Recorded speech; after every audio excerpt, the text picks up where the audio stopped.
We're going to get our work session started now. If everybody will come join us and have a seat. Madam Clerk, will you call the roll, please? Councilman Striplin. Here. Councilman Wood. Councilman Argo.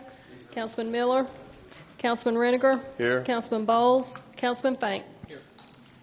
Thank you. Call the work session to order.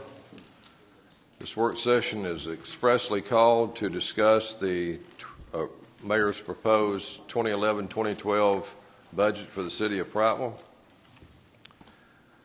I'm going to ask President Pro Tem Councilman Fank to express any viewpoints he has about the budget, ask any questions, make any comments first. Thank you, Mike. I've already met with numerous department heads and kind of resolved most of the issues that I've got, questions, concerns, things like that. I've got some concern, obviously, over the extension of the 1-cent sales tax.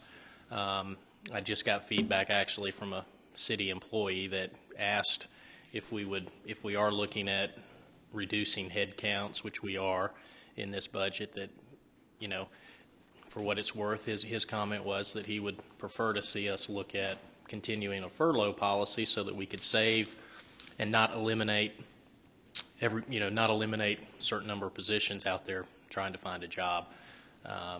He indicated that there were quite a number of applicants at Hyundai Heavy, indicated somewhere in the thousands of applicants vying for about 180 jobs. So with that said, most of mine, I typically meet with the department heads one-on-one is what I typically do, and have basic questions back and forth. So at this point, I don't have any questions for this meeting. Do you anticipate any proposed amendments that we need to start considering?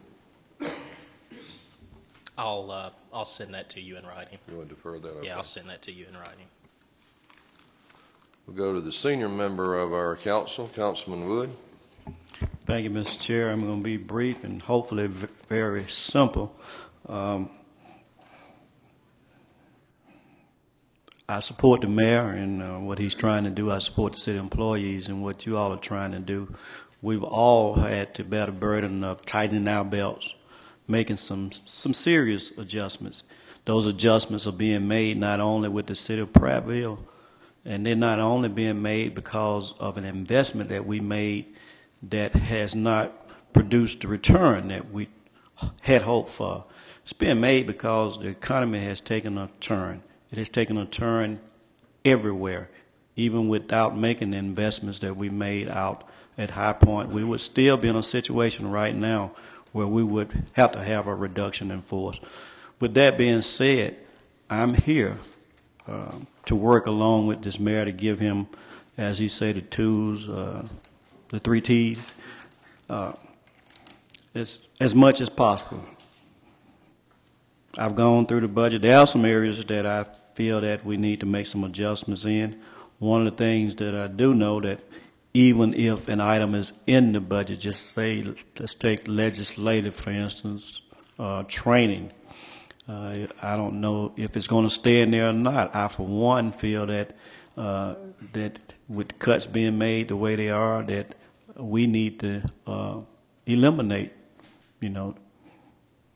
that. But training, along with anything else, even after a budget is passed, has to come back before this council to vote on that expenditure. So even if it stays in there or any other item stays in there, it has to come back before the council, and the council will make a decision again based on facts, figures, and revenue that is before us at that particular time, because as the President said earlier, we don't have a crystal ball. We don't know what will come in.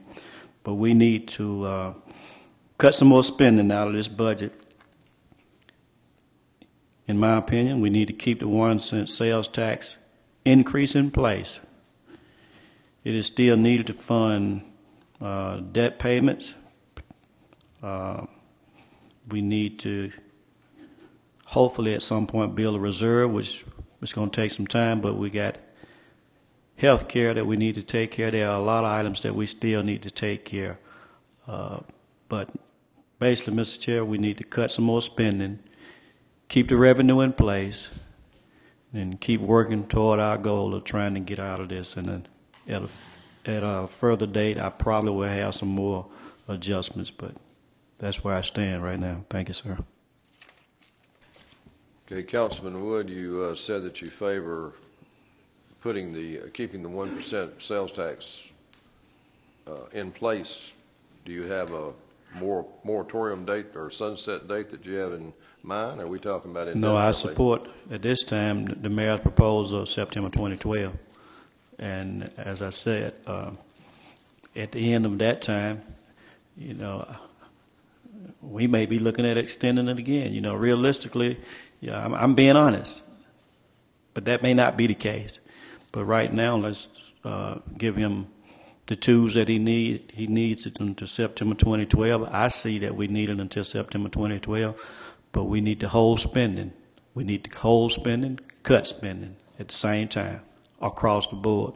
And again, like I say, everybody's trying to do that. I believe that we got to continue to do that, and I support it through September 2012. Do you have any specific areas that you want to bring forward as far as where we need to cut, or you still working on that? I'm still working on that, Mr. Chair, and I hope, along with some more recommendations from the mayor, as I meet with them again, we'll look at some other areas. Councilman Fink, you said you had a comment.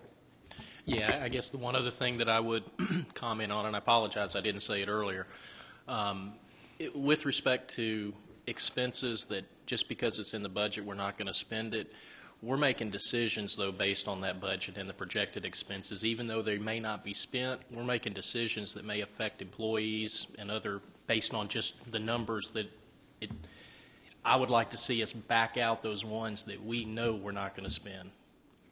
Ms. Finnegan brought up fireworks. We know we're not going to spend that money. That I don't want to make a decision on where we need to cut personnel based on some numbers that are expense related that may actually not, or probably, or will not be spent. So if we could back those out, then we would get a truer picture on whether or not we really do need to have a reduction in force. Mr. Chair. Yes, Mr. And just let me add to that, Councilman Fink is absolutely right. I mentioned one area, and he's mentioned one area. There may be other areas, and before you start any type of reduction, let's go through a lot of the line items that constituents have brought before us tonight. We can go back and look at some of those, and there may be some cuts there that can be made that will eliminate the possibility of even having a reduction in force. Okay, I ask every councilman to thoroughly scrutinize the proposed budget before this evening. Unfortunately, there are three of our body that's not here, but we do have one of our financial experts that serves on the council, Councilman Striplin. Would you share your views with us? The first view is I'm not an expert. I would like to commend the mayor and Ms. Thrash and Mr. Mosley. There's been obviously a tremendous amount of work done on the multiple budgets that we've had the opportunity to look at, and so I understand and know there's a lot of paperwork that's come through your offices. Dr. Miller asked a question in our August the 16th meeting about when we would turn the corner, and basically what he was saying is making reference to when would we be on more financially sound footing. And I've sort of taken that as a challenge to try and work on that riddle. And the first thought that I had in that process is that if you eliminated you pretend to eliminate the sales tax increase for the current year and take that off of the funding and see where we are and compare that with the projected expenses that we have, as well as the proposed capital improvements and the capital outlays that are offered. I also have a question in the transferring of $1 million from debt service. The mayor and I briefly talked about that. In the proposal, there's $1 million that's transferred from debt service that goes into the general fund. And I think that we have opportunities to pay debt rather than transferring it into the general fund. So my figures would show that we'd wind up with about $30,300,000 worth of revenue and projected expenses of about $31,731,000. So there's a slight difference there, about $1,131,000 or so, including some possible employee benefit opportunities. Just in round figures, that comes back to about $1,250,000. I'm not saying that's what it's going to take to turn the corner. I think that figure would get us pretty close to the block that the corner is on, but it will not get us all the way there. So if we have something out in front of us to work towards as a goal, that would be one suggestion for a starting point as to how we look at that. I also have some concern that the current budget is based on a 2% increase for the next year. I don't know that the economy in Prattville, Alabama is going to grow 2%. I would rather make projections based on a flat amount of growth and hopefully be pleasantly surprised and have something at the end of the year.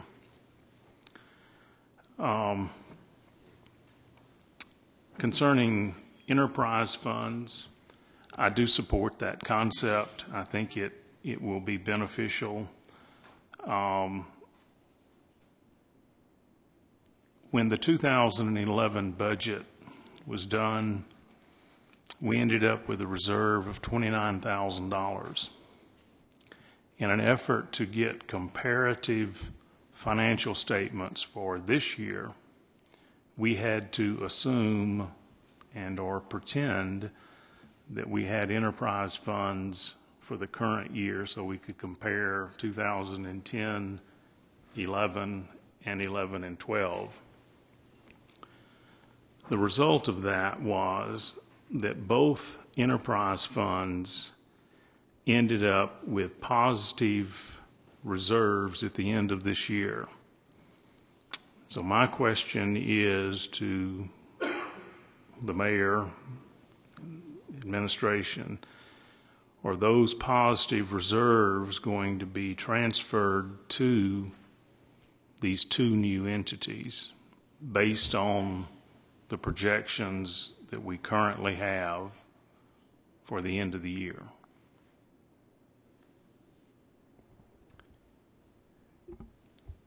Well, going back to your one comment about the $1 million going into general fund, that $1 million will be going toward debt service. One reason why the bridge loan is lower than it has been. So that $1 million is not going into general fund.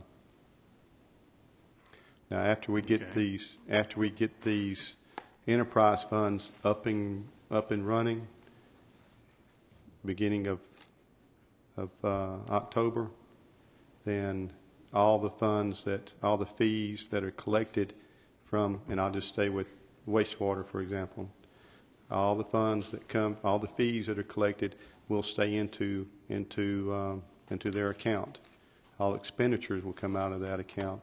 There again, that's one reason why we've spent or have gotten a company to come together for a analysis of exactly what our fees should be, and with a short and long-term plan for that department as far as equipment replacement, as far as infrastructure. So, you know, right now there are a lot of educated estimates going on as far as especially wastewater department, because until we get all of our studies back, we really don't know what the fees will end up being. So it's I understand that, Mayor. The question is, in a more direct manner, that in comparing the two budgets, current year and next year, for example, the projection says wastewater is going to have $187,269.82. It may be more, it may be less. My question is that efficiency that they have achieved this year going to be transferred into the beginning budget for the enterprise fund for that department next year? Such as, if the budget was passed, will that money be moved over? It can be. I mean, at this point in time, we're still waiting, like I said, for those studies to come back, and we are But that wouldn't impact the study. No, sir, it won't. But the fees, the $10 surcharge that we did have put on there, we are paying different loans and everything off with that. Also paying personnel out of our general fund. So, I mean, at this point in time, we're still waiting to get the enterprise fund up and running. So I think it'd be a little premature for me to completely answer that question, because I'm not 100% certain on the outcome of all the studies and all the equipment and everything else that we will be needing.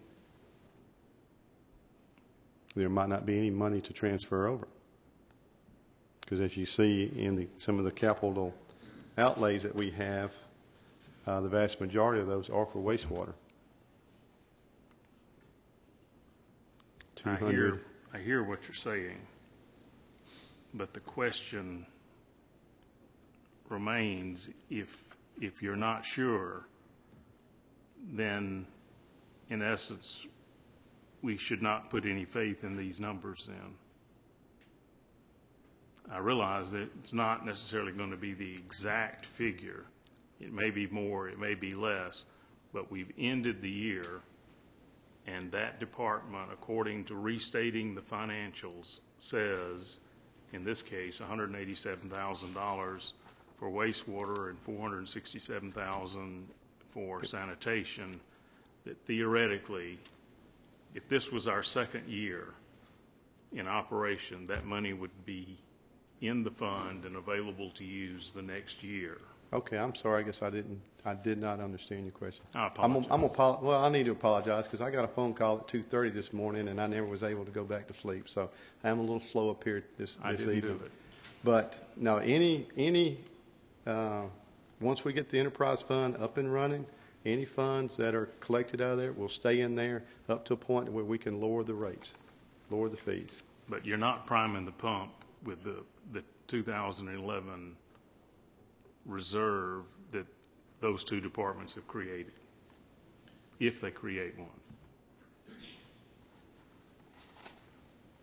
We have quite a few bills in that department.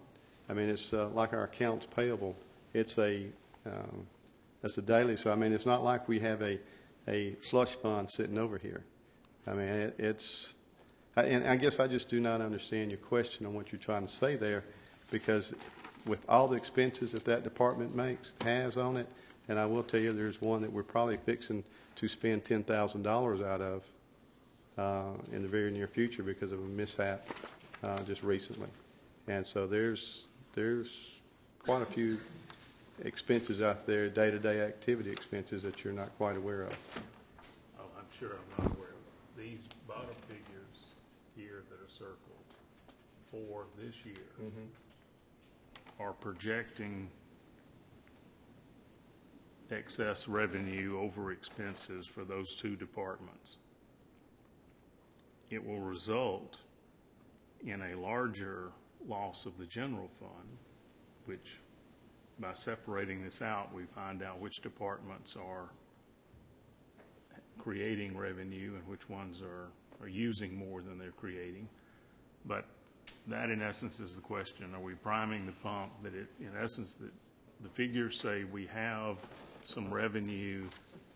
It may not be the exact number. It probably will not be the exact number. But whether it's $1 or $10 or $100,000, I guess the essence of the question was, are we planning to prime the pump and move this over so they have funds to start with and not wait 30 days for collection of resources before they pay their first payroll or they're charged for other things? They can be moved over, yes, sir. Thank you.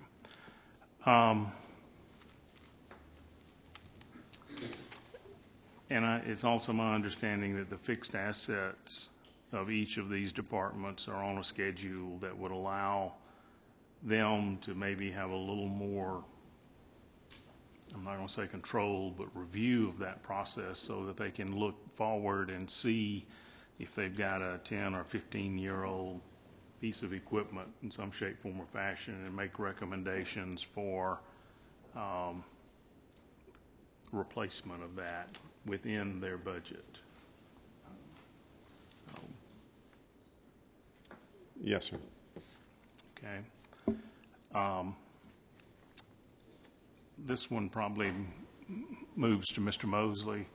At one point, you were kind enough to provide me with a debt service schedule, and it appeared, I think, when I saw it, that 2011 was going to be a peak year and that hopefully it was going to come down after that. I realize the bridge loans really distort numbers here totally, but if we can lay that aside for a moment, it seemed that the debt service for 2012, exclusive of the $1,500,000 loan, was going to be higher than the current year, which in essence to me says the debt schedule maybe has been revised or there's been a change or I'm not reading it right, which is a high probability. I guess the question is that in order to adequately project our cost and where our cash flow situation is going to be, that a debt payment schedule would be, an accurate debt payment schedule would be appropriate. Are you aware of any changes that might have occurred? We didn't have any changes. One thing that might be throwing it off a little bit is the fact that the contractual agreements line item in the debt service section, which is the rebates that we pay back on sales taxes, that's included in the debt numbers. Okay. Along with that, we also have the rent that we pay to Autauga County Sheriff's Department, which is a flat fee every month. But the debt service does go down about $200,000 in the 2011-2012 fiscal year. Okay. Thank you. I appreciate that. Mr. Reniger, other than some general concerns depending upon what we as a council, which pathway we as a council decide to take, that could have separate implications for the way we view certain revenue streams or the way that we view certain departmental expenses. I think that that's sort of the conclusion of my comments at this point until I get a better feel of which way the council chooses to go. Thank you, Councilman Striplin. Any other councilman would like to weigh in on any of this? Councilman Wood?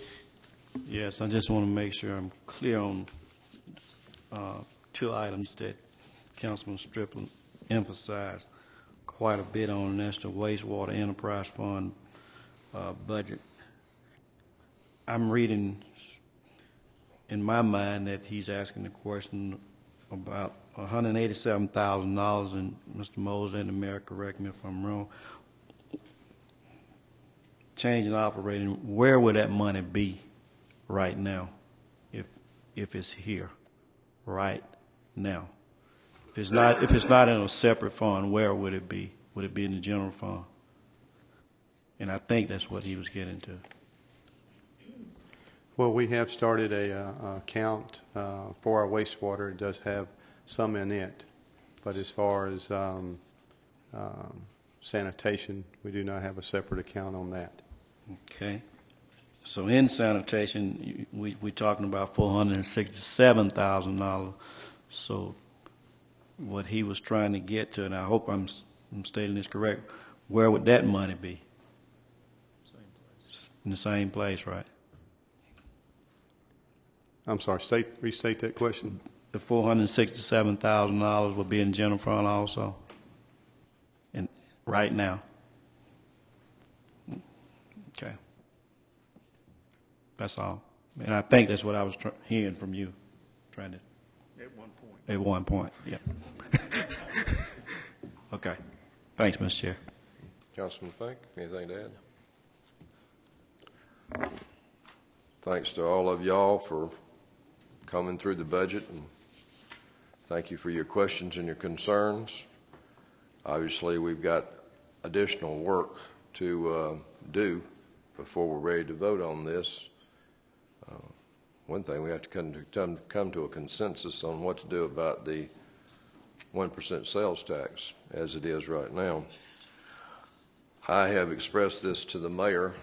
I have asked him and his staff to come up with a method to reduce and maintain personnel costs not to exceed 56% of the net operating budget.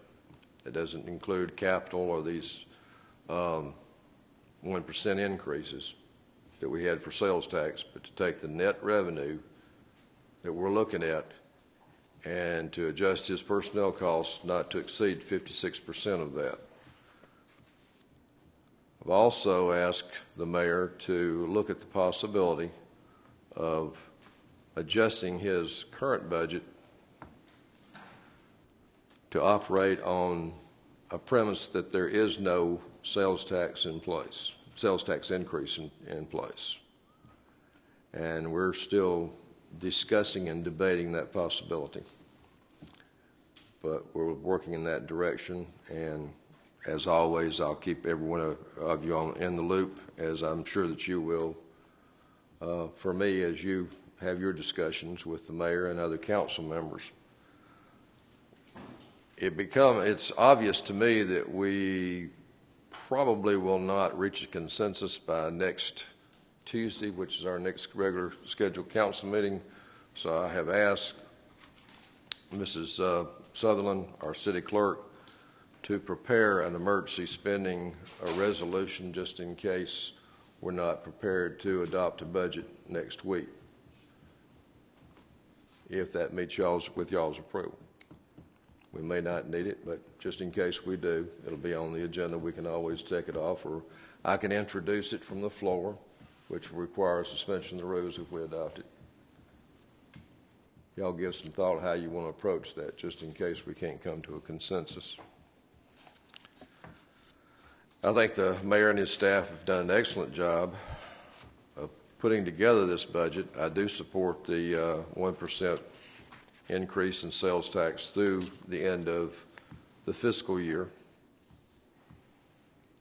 I think it's necessary. I know that some of you don't agree with that, and that's fine. We'll work through that too.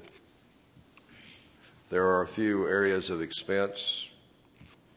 Someone mentioned the expense account for the legislative department for training travel. We do need to have some plugged in there because there is some training that's necessary for us to keep our credentials up with the League of Municipalities. And as we know here, we depend on the League for a lot of legislative and legal advice, and they are our arm to the state legislature. the budget line item in here for the Alabama League of Municipalities was basically our dues, and we had no control over those. We pay what they ask if we want to continue with the membership and enjoy the benefits that they offer to us, and there are many benefits to that. Mayor, do you have anything that you would like to share with the council as a wrap-up before we close this work session? Thank you. Well, just in summary again, and a lot of this was mentioned at the previous work session that we had, is that some shape, form, or fashion, we actually have control over our own history here, our own the way we move forward, our economic status that we are in this area. Because if we go in here and we just start slashing and cutting jobs, I can only envision the ripple effect that we will have from that. Not to also mention that once you lay a person off, you're still connected to that person for generally at least 6 months through unemployment. To where if you guys do give me the 3 T's that I've asked for, along with a aggressive retirement package, then we can reduce our personnel cost through that. I was also asked to pull together a benefit package and have presented that to the council. That's another way that we can lower our personnel cost through our retirement, through attrition. I feel that we can reach that 56% goal without truly having to do any kind of layoffs or a very minimum number of layoffs. It all depends on the economy, exactly what kind of retirement package that the council and I can come up with, what the city can afford. There are so many different moving parts in this budget that we need to finalize exactly what funding the council is going to give me. Are they going to authorize the 1 penny extension through that year? That's the direction that I need to find out that you guys are willing to move forward on before I can move forward any further. And talking with the council before we went into that work session, previously at work session, we have I tried to get an understanding from every council member, asked for the input on it, have had multiple discussions. I think the way that we have decided to go about this budget, different than what we have in the past, has been very open and honest for the council. There's been so much information given to the council here that I really feel like that if you do not pass it at the next council meeting, then it should hopefully will be at the first council meeting in October. But I do believe that the budget, some type of budget, should be passed. Now, I feel that the numbers that we have pulled together are honest and good numbers. We are moving still every day to streamline and find areas that we can reduce our cost in. And one area I'll go ahead and talk about is the IT department. We have had a couple of issues in it lately. We've had to have some outside companies to come in and help us out with that. But in talking with them, they are estimating that and in this budget, I do have some monies in here for us to have an analysis of our IT department, and the council so sees that that's a prudent way to go. They're estimating that they can save approximately $200,000. It might be more than that. It might be less than that. But dealing off of like cities, our IT department does have a pretty hefty budget number. But I'm limited on what I know about IT. We no longer have an IT director. So I do believe that would be monies well spent. And that is something I hope that if we decided to drag this budget along, that hopefully the council will see fit to go ahead and let us be doing that study, because that is dollars that we will probably never recoup unless we go ahead and do it in a timely fashion. But there's definitely a lot of areas that we can still reduce this budget in, just by simply, like I say, for the IT department. If we can save the $200,000 there, that's, how many jobs will that be? The benefit package, the council decides to entertain some kind of benefit package adjustment, that could save several jobs there. So there's so many different areas that we need to go ahead and get together on and decide exactly which avenue we want to go with. But talking with the council, this is the best document that we could come up with, going with the assumption that the 1 penny will be extended through that budget year. We're working diligently every day. Departments are working closer together than I think they ever have been. I mentioned earlier about the police and fire department taking a car out of the fire department fleet and turning it over to the police department. So, I mean, there's just so many different areas that we can talk about where we are making strides day in and day out. But I do need the time. I need the talent, and I need the funds. So please move forward with this in a timely manner, and that way we can get this behind us and continue to find more cost-cutting measures in there. Anything else from the council? Okay, bring this work session to an end. Y'all have a nice evening.